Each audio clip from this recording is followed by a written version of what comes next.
Happy Sunday, everybody! Happy Sunday sa inyong lahat. And ayun lang, gusto lang magbigay ng maiksing opinion dun sa lumabas na tayo witness daw against kay VP Sara tungkol sa confidential funds niya at dati niyang security or something or involved sa security niya.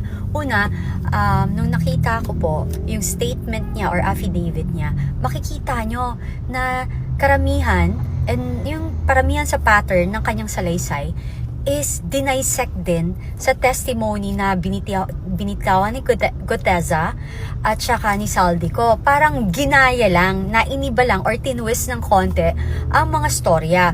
Pero same na same, yung kung paano yung corruption and all.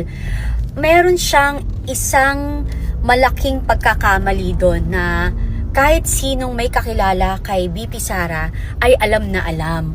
Una, anybody ho na connected talaga sa daddy ni VP Sara, sa father niya, si PRRD po, whether mga secretary or empleyado na connected sa tatay niya, ay hindi ho kinukuha ni VP Sara.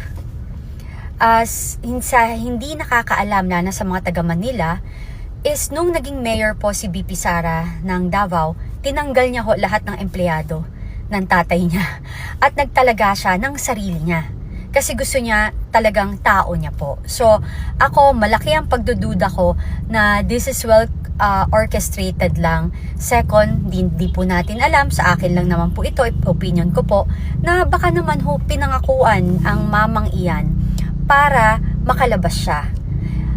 Ang dami hong mali. And I know, malalagpasan po ni VP Sara to kasi sobrang daming mali dun sa testimony or affidavit niya.